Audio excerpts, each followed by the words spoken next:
Radio Raheem here with Oscar De La Hoya. You've got a super fight on the horizon, man, and you've got a superstar stepping in the ring, too. But one that's really on everybody's conversation now, and he seems to be competing with Triple G for, like, the man in boxing, the biggest draw. How does Canelo edge out Triple G for that #1 spot?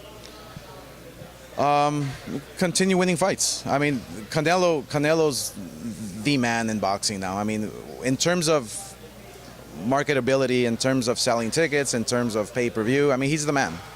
Canelo just has to continue winning fights. Anybody that we put in front of him, at the tender age of 25, you know, he's on the verge of becoming one of the greats. In a few years, when you look back, Canelo will have fought everybody there is to fight, and you know, that's exactly you know, what we have to continue doing is keep him on the right track into becoming a legend. You talk about him having to continue winning fights. That's certain. Everyone has to do that. But it's also a game of matchups. Amir Khan comes in the ring with a name, but when the fight was announced, people panned it as a slaughter. Why are they wrong? What is this matchup that makes it competitive on both sides? Well, look, first people came to the conclusion that Amir Khan was too small. I mean, I don't see a small Amir Khan. I mean, I was with Canelo the other day, and I think Canelo looks smaller than Amir Khan. People are now convinced that size is not going to matter in this fight because of what Khan's been working on. He has great work ethic, Amir Khan. He's going to be fast. He's going to be elusive. He's going to have that cat-like reflexes, and that's exactly what's been giving Canelo Alvarez a lot of trouble. So if Khan can be in great shape for 12 whole rounds and stick to his game plan, I mean, there's a reason why we have a rematch clause in place. So along that line of thinking, Khan has been talking a lot about ring IQ, being smarter than Canelo in there. Obviously, you're a very smart fighter yourself. Canelo is your guy. Is that something that you even sit down and have a conversation with him about? Is that a concern of yours?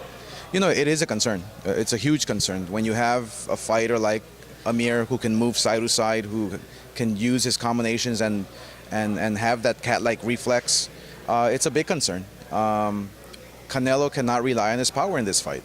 He has to work on speed. He has to go out there and throw more combinations and attack using lateral movements, kind of like Chavez back in the day, Chavez Sr.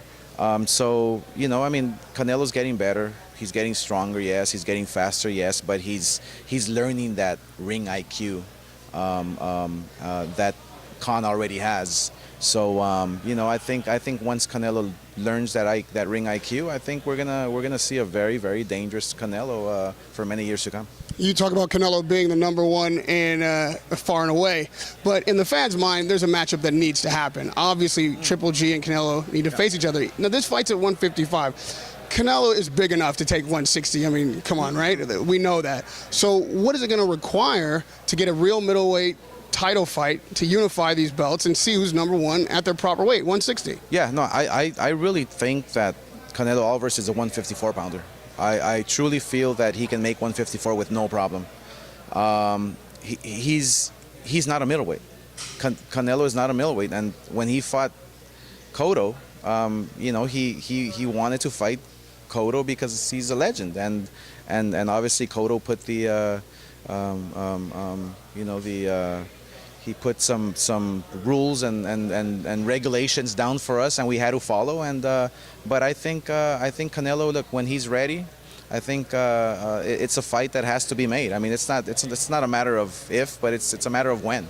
So you think that 5 pounds makes a differential between Canelo and Triple G, like going at 160, he can't beat Triple G at 160? Yeah, no, it doesn't make a difference. I mean, I just think that you know, there's a lot of fighters out there that Canelo can fight at 154, and I think that when he's ready to fight at 160, he's going to go after Triple G, and it might be his next fight. It might be this year or early next year. I mean, look, one thing about Canelo is that he doesn't shy away from anybody. He wants to fight the very best, and I, as a promoter, have a plan. You know, with Mayweather and Pacquiao kind of giving us, kind of shine fans away like they did because of the fight being a little dull. I think it's my responsibility as a promoter to recapture those fans, and the way I'm going to recapture those fans is with Canelo versus Triple G. And I think when you have Triple G doing 125,000 homes, it's just not time yet.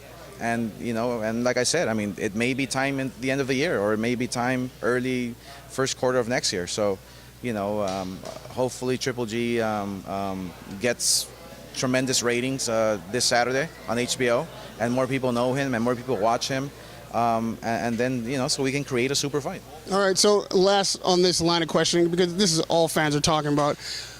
Obviously, Canelo is the green belt, the WBC middleweight champion. 155 is not that weight. You say now it sounds like Triple G's not a big enough star, a big enough draw for you to make that fight as a promoter. Makes sense? Is that what we're hearing?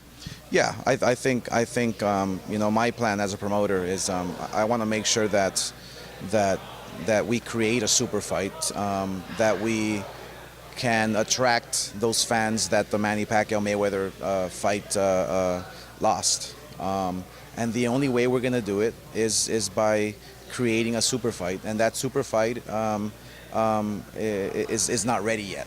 And like I said, don't get me wrong, it can be ready maybe in December. It can be ready first quarter of next year. This fight is going to happen, no doubt about it.